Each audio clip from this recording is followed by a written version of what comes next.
What's going on, guys? It's Unknown Player here, and today we're going to be going over all the latest news straight from Bungie which pertains to Destiny and the things coming up before the game, which includes Iron Banner and a new thing Bungie are calling the Elder Champions. So firstly, Iron Banner is back and it's going to be returning on next Tuesday the 26th for a week as usual. The game mode is going to be Clash this time around. Some people love it, some people hate it. I personally really enjoy it. I actually love running around and not having to worry about objectives and teammates capping the wrong flags and trying to focus on which flags to cap, which to lose. So I don't really mind. I personally really love both Control and Clash. If it was up to me, I'd probably just rotate between Control and Clash personally, because I really love both those game modes. So this time it is Clash. Let me know if you like it or if you don't.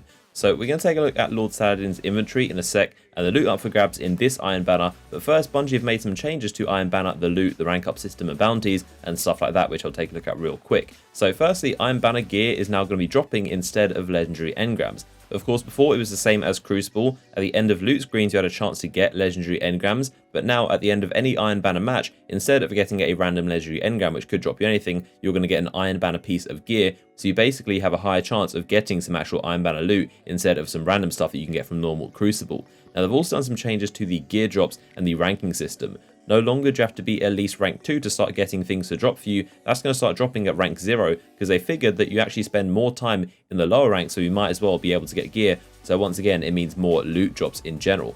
They've also fixed a loot problem, which apparently stops some people from getting their loot lost and it wouldn't show up for them. So that is apparently fixed. So hopefully if that was happening to you, that's now fixed. They said something which I don't quite understand what they mean by it. They said Lord Saladin's inventory has been updated with items at rank 3 to 5, some with re-rolled perks. I'm still not sure what they mean exactly by that. I'm thinking what they might be saying is that Lord Saladin will actually offer items with different perk rolls. You have multiple choices, just like the Gunsmith and Arms Day. You have different choices the higher rank you are with different perk rolls. So instead of the same scout rifle with the same perk rolls for the entire week of Iron Banner, he might offer 2 or 3 choices so you can get some different perk rolls on some different weapons when you reach the high ranks within Iron Banner. The rank 3 package will now give you a 320 artifact instead of the 310 one they offered before, and the rank 5 one will now give you a 320 ghost instead of the 310 one they offered before. I never really saw much purpose in these items. They always seemed really like low level and not really much use to them, unless you like really seriously never ever play any kind of PvE activity like the Raid or Court of Oryx and never got one of these activities. I guess they might be useful, but I never really saw much point to them. They always seem really low, and I'd definitely prefer if they had a chance to drop up to 335. I think that would make them a lot more useful. They've also increased the rank 5 package to now reward items from the current event. Apparently they couldn't before. They've also done some changes to the bounties and basically reduced the requirements of them to make them easier to complete. So the Iron Domination bounty used to require 2,500 individual score and a match win at the same time. Now it only requires a match completion, so win or lose, and an individual score of 1,500. So it's a lot easier now. Not really too sure why they did this. I don't think it was that hard before, but now it's going to be super easy. Another one they did is the Iron Versatility bounty. This one only requires 7 heavy weapon kills now.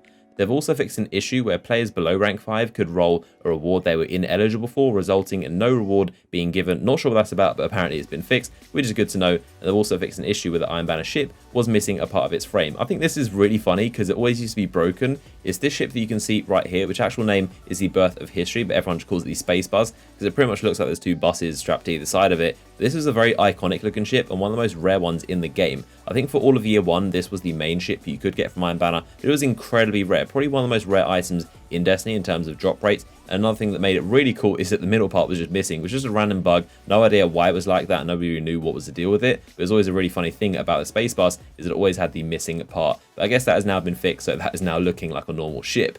Now, in terms of items up for grabs, the auto rifle and the rocket launcher are the ones available. The auto rifle is okay, rocket launcher isn't too great. I actually really like using the auto rifle in PvE, but in terms of PvP, it's not really the kind of archetype that will do that greatly. They're also offering the boots and the class item, and also the PlayStation exclusive class items as well. So that is all the Iron Banner stuff, and one other thing they mentioned is this Elder Champions thing. This is basically their way of honouring 3 teams with the highest score in the Challenge of the Elders. I think this is a really cool idea and definitely a great way to reward players who are actually trying really hard to break the records and become the most high scoring team to do the Challenge of the Elders. It makes it kind of worthwhile for people to strive to become the highest score, and every week there's going to be a team super hardcore trying to get as much points as possible. and trying to be in the Bungie weekly blog post to be recognized by Bungie to say you got the high score. So I think it's a good idea. The top team turned out to get 79k, the second team got 63k, and third came 62k. I think my best during that week was actually 56k, so it wasn't too far off. I think if I got a team together with like 3 Night Stalkers and doing the best strategies, I could have broken nearly 60k, but it's interesting to see how they're actually recording these people and the high scores.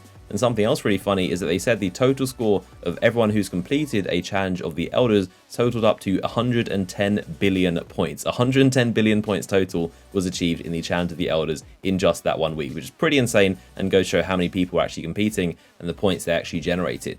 So I hope you guys did enjoy this video, a look at the latest news straight from Bungie. I'll leave the blog post down in the description if you want to read it yourself. Drop a like rating on this video if you enjoyed it. Subscribe to this channel so you don't miss out on my future videos, and I'll see you guys in the next one.